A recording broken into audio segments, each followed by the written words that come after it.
সবাইকে সংবাদ এক নজরে স্বাগত। সঙ্গে আছি মাহমুদ হোসেন। বৈষম্য বিরোধী ছাত্র জনতার তাণ্ডবে ধানমন্ডি ৩২ নম্বরে শেখ মুজিবের বাড়ি যেন পুরোপুরি ধ্বংসস্তূপে পরিণত হয়েছে। পুড়িয়ে দেয়া হয়েছে শেখ হাসিনার সুধা সদন। রাতভর এই ভাঙচুর চালায় ছাত্র জনতা। সকাল থেকে আবারও ভাঙচুর শুরু করে বিক্ষুব্ধ জনতা। এ সময় উৎসুক জনতা সেখানে ভিড় করে।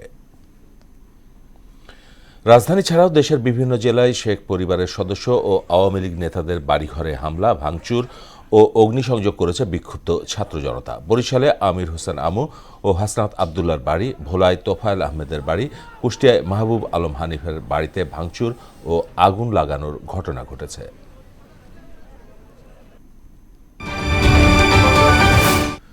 টিকিট কাউন্টার পদ্ধতিতে আবদুল্লাপুর হয়ে রাজধানীর বিভিন্ন গন্তব্যে ২১টি কোম্পানির বাস চলাচল কার্যক্রম যাত্রা শুরু হয়েছে। সকালে উত্তরার আজমপুরে বিডিআর মার্কেটের সামনে এর উদ্বোধন করা হয়।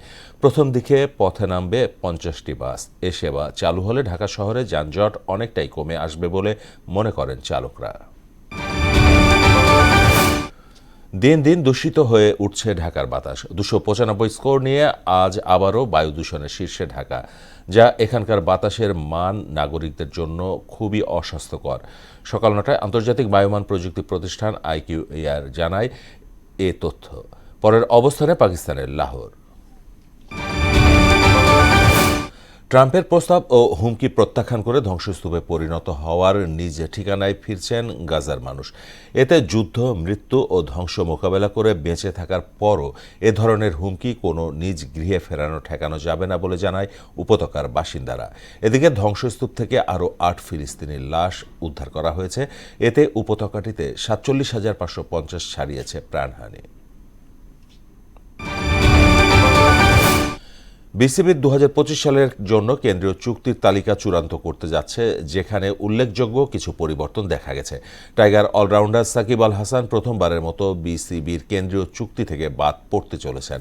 দীর্ঘ ১৭ বছর ধরে বিসিবির কেন্দ্রীয় চুক্তির আওতায় ছিলেন সাকিব।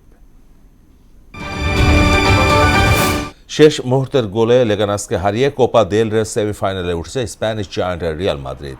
বুধবার রাতে প্রতিপক্ষের মাঠে স্পেনের দ্বিতীয় সেরা প্রতিযোগিতাটির কোয়ার্টার ফাইনালে ৩-২ গোলে জিতেছে কার্লো আনচেলত্তির দল। এদিকে ক্যারাবাও কাপের সেমিফাইনালে আর্সেনালের বিপক্ষে ২-০ গোলের জয়ে ফাইনালে উঠেছে নিউক্যাসল। এই ছিল সংবাদ এক নজরে সবশেষ খবর। সবার আগে জানতে মোহনার সাথেই থাকুন। এতক্ষণ সঙ্গে থাকার জন্য সবাইকে ধন্যবাদ।